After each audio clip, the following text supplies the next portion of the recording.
ఓం శ్రీమాత్రే నమః. శ్రీ శివాయ గురవే నమః. యఃకర్త జగతాం భర్త సంహర్త మహసాం నిధి ప్రణమామి తమాదిత్యం బహిరంతస్తమోపహం. వీక్షకులకు నమస్కారం.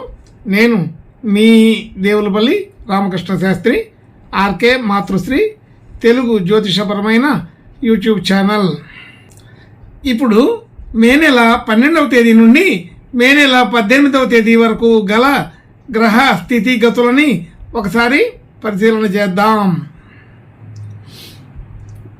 మేషరాశిలో రవి, బుధ, శుక్రగ్రహాలు, వృషభ రాశిలో గురుగ్రహం, అలాగే మిథున రాశిలో చంద్రగ్రహం, కన్యా రాశిలో కేతుగ్రహం, కుంభరాశిలో శనిగ్రహం, మీనరాశిలో కుజగ్రహం, రాహుగ్రహం సంచరిస్తున్నాయి. ఇటువంటి గ్రహ సంచారాన్ని అనుసరించి ఈ వారం రాశులకు వార ఫలాలు తెలుసుకుందాం. ఓం శ్రీమాత్రే నమః. ఇప్పుడు మీనరాశి వారి గురించి తెలుసుకుందాం. మీనరాశి వారికి ఈ వారం సాధారణ ఫలితాలుగానే తెలుస్తుంది. రాశిలోనే కుజ, రాహువులు ఉండడం, అలాగే 2వ స్థానంలో రవి, బుధ, శుక్రగ్రహాలు, 3వ స్థానంలో గురుగ్రహం, 4వ స్థానంలో చంద్రగ్రహం, అలాగే 7వ స్థానంలో కేతుగ్రహం, 12వ స్థానంలో శనిగ్రహం సంచరిస్తున్నాయి. ఇటువంటి గ్రహ సంచారాన్ని అనుసరించి ఈ మీనరాశి వారికి ఈ వారం సాధారణ పరిస్థితులు, సాధారణ ఫలితాలే ఎక్కువగా కనబడుతున్నాయి. అయితే ముఖ్యంగా చెప్పదగినది ఏలినాటి శని ప్రభావం కొంత పెరిగింది కాబట్టి కొంచెం జాగ్రత్తగా ఉండవలసిన పరిస్థితి. అపవాదులు వస్తాయి, ఆలోచన విధానంలో మార్పులు వస్తాయి, అనుకున్న పనులు అనుకున్నట్లు చేయలేకపోతుంటారు, మానసికంగా కొద్దిగా ఒత్తిడి వస్తుంది, సరైన నిర్ణయాలు తీసుకోవడంలో విఫలం అవుతుంటారు. అలాగే మన నిర్ణయాలని వంకపెట్టే వాళ్ళు ఉండి ఇంకొంచెం బాధిస్తారు. ఇలాంటి సందర్భాలు ఎక్కువ కనబడుతున్నాయి.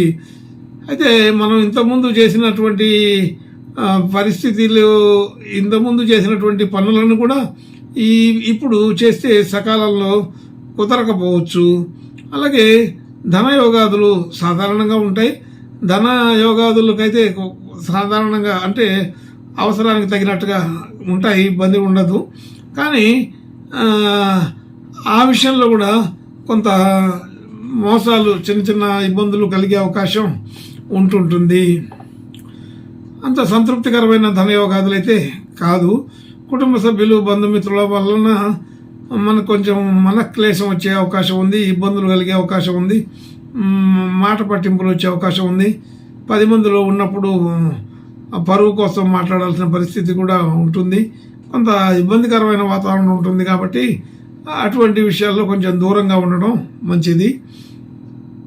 అలాగే గృహ, వాహన యోగాదులన్నీ కూడా సాధారణంగా ఉంటాయి.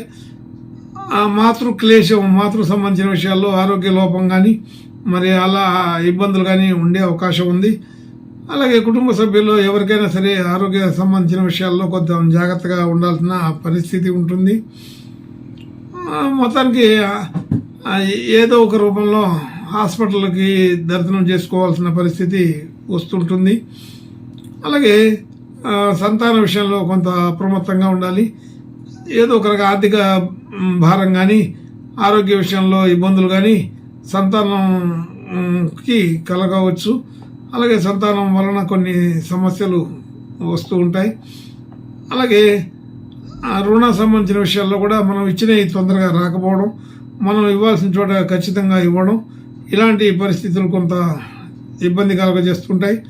మానసికంగా ఒత్తిడి పెరుగుతూ ఉంటుంది. అలాగే భార్యాభర్తల మధ్య ఆర్థికపరమైన విధానాల్లో కొంత ఘర్షణలు జరిగే అవకాశం ఉంటుంది. అలాగే ఆరోగ్య సంబంధించిన విషయాల్లో కూడా మనకి కొంత ఇబ్బందికరమైన వాతావరణమే కనబడుతోంది.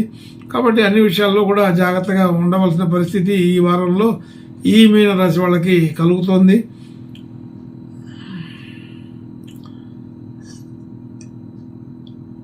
భాగ్య సంబంధించిన విషయాల్లో, ఆర్థికపరమైన విషయాల్లో సాధారణ విషయాలన్నీ కూడా అనుకూలంగానే ఉంటాయి. అలాగే ఉద్యోగ సంబంధించిన విషయాల్లో కూడా కొంత అపశృతి ఉంటుంది. మనం సక్రమంగా చేసిన పనులకు కూడా వంకబెట్టే అవకాశం ఉంటుంది. వ్యాపార లక్షణాల్లో కూడా ఏదో ఒక రకమైన పేచీలు, ఇబ్బందులు కలుగుతూ ఉంటాయి. మరి అన్ని రకాల విషయాల్లో కొంత జాగ్రత్తగానే ఉండాలి. కొత్త ఉద్యోగాలు, కొత్త ప్రయత్నాలు చేసే వాళ్ళకి ఇది సరైన సమయమే కాదు. కాబట్టి ఇంకా జాగ్రత్తగా ఉండాలి. కొత్త ప్రయత్నాలు ఫలించే అవకాశం తక్కువగా ఉంది.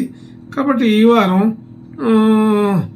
మీనరాశి వాళ్ళు చాలా జాగ్రత్తగా ఉంటూ ఎటువంటి కొత్త ప్రయత్నాలు చేయకుండా సాధారణ స్థితిగతులతో ఉండి మాట తీరులో మార్పు లేకుండా, అంటే మాట తీరులో అనుకోకుండా ఎవరినో పొగడటం, ఎవరినో తిట్టడం, ఇలాంటి పనులు కూడా ఈ రాశి వాళ్ళకి అంత అనుకూలమైన పరిస్థితి కాదు. అనవసరమైన విషయాల్లో జోక్యం చేసుకుంటే చాలా ఇబ్బందికరంగా ఉంటుంది. ఆరోగ్య పరిస్థితి చూసుకోండి. అలాగే అనవసరమైన విషయాల్లో కలగజేసుకోకుండా ప్రశాంతంగా ఉండడానికి ప్రయత్నం చేయండి. అయితే మన అవసరాలకు తగినట్టుగా ధనం అయితే సమకూరుతుంటుంది ఎలాగోలా. కానీ ఇది అనుకూలమైన స్థితిగతులు పూర్తిగా లేవని తెలుసుకొని ఈ వారం చాలా చాలా జాగ్రత్తగా ఉండమని చెప్పబడుతుంది. ఎటువంటి ప్రయత్నాలు కూడా ఉపయోగపడవని నా యొక్క అభిప్రాయం. కాబట్టి కొంచెం జాగ్రత్తగా ఉండమనే చెప్పబడుతుంది. కొత్త ప్రయత్నాలు చేయవద్దని చెప్తున్నాం. మరి కొత్త వాళ్ళతోటి పరిచయాలు వచ్చినా వాటిలో మాట తీరు వల్ల మాటకు మాట పెరిగి వివాదాలు కలగడం, జగడాలు, తగాదాలు, ఇలాంటి విషయాలు అనవసరంగా వస్తూ ఉంటాయి. కొత్త అలవాట్లు అవుతుంటాయి. ఇలాంటి సందర్భాలు చాలా ఇబ్బందికరమైన పరిస్థితుల్ని చూపిస్తుంది. కాబట్టి ఈ వారం ఈ మీనరాశి వాళ్ళు ఇంకా అప్రమత్తంగా ఉంటూ లక్ష్మీ నరసింహస్వామి ప్రార్థన, నమస్కారాలు చేసుకుంటే అపవాదులకు దూరంగాను, కొంత కష్టాలకి దూరంగాను మానసిక ప్రశాంతతని కలిగే అవకాశం ఉంటుంది. శుభం భూయాత్. ఓం శ్రీమాత్రే నమః.